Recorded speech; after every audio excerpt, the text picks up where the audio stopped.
As one of history's greatest predators, the T-Rex still holds sway. The king of the tyrant lizards may weigh more than 8 tons and could grow up to be 40 feet long and 12 feet tall. With its powerful jaws and mouthful of 60 serrated teeth, the apex predator was also capable of exerting up to 6 tons of force with just one bite, which is enough force to split a car in half. The question, why did the T-Rex have such tiny arms? Well, nevertheless, it always seems to be asked when viewing a T-Rex skeleton in a natural history museum.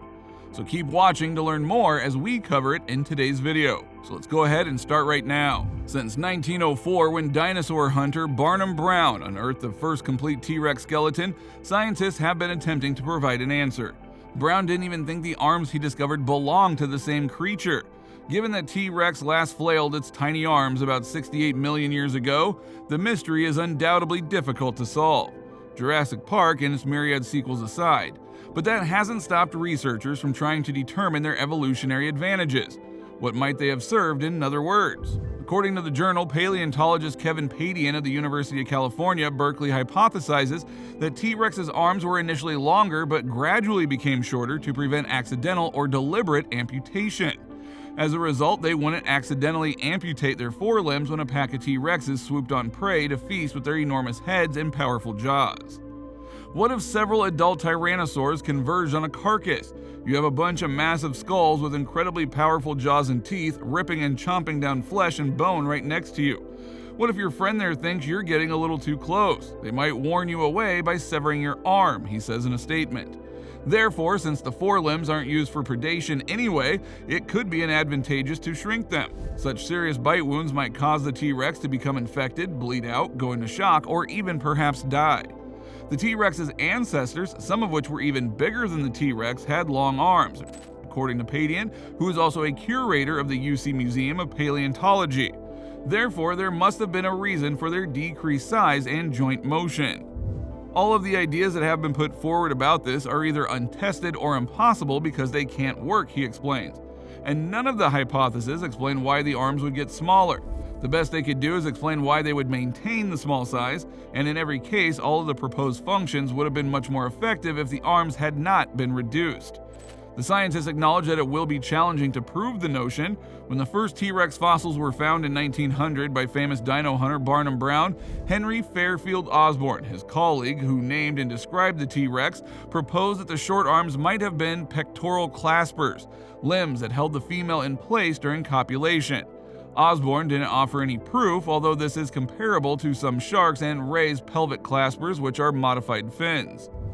Further theories about the T-Rex arms. It is critical to realize that the vestigial is a relative term when talking about T-Rex arms. As an adaptive response to millions of years of evolutionary pressure, a structure can become truly vestigial if it once served a role at a distant point in the animal's family tree, but was gradually decreased in size and functioning. However, it's also often the case that biologists or paleontologists describe a structure as vestigial simply because they haven't figured out its purpose yet. Since they are genuinely mystifyingly bizarre, theories about the functions of the T-Rex's arms have been circulated for decades.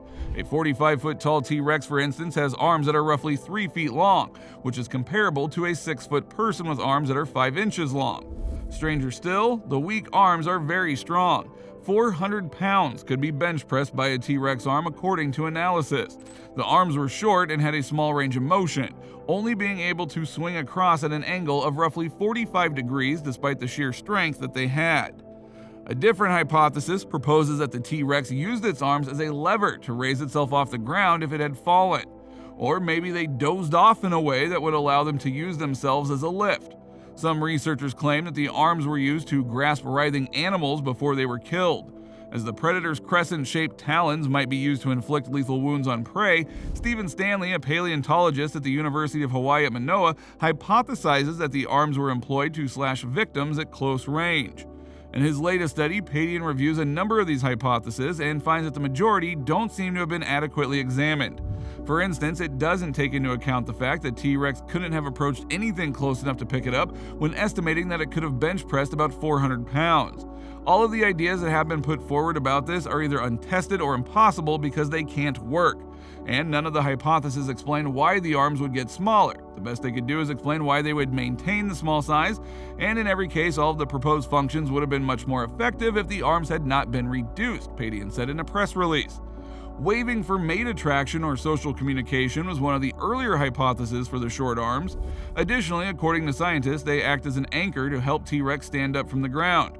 Some scientists think they were used to pushing over sleeping triceratops at night and stabbing opponents and keeping down prey. Some paleontologists claim that the arms serve no purpose at all. Several important quarry sites on Earth in the past 20 years preserve adult and juvenile tyrannosaurs together. We can't assume that they lived together or even died together. We only know that they were buried together, adds Padian. But when you find several sites with the same animals, that's a stronger signal. And the possibility, which other researchers have already raised, is that they were hunting in groups. Well, that they were exactly the size that they needed to be is the most likely explanation for T-Rex's bizarrely shaped arms, though as Padian points out, it will be challenging for scientists to ever prove due to the T-Rex's extinction. Other theories regarding the reason for the mighty dinosaur's absurdly small arms will undoubtedly emerge over time. It is therefore possible that the final solution will always be slightly out of reach. Let us know what you think down in the comment section, and please give us a thumbs up by hitting that like button. Finally, don't forget to subscribe to our channel and turn on post notifications so you don't miss any updates from us, and we'll see you in the next video.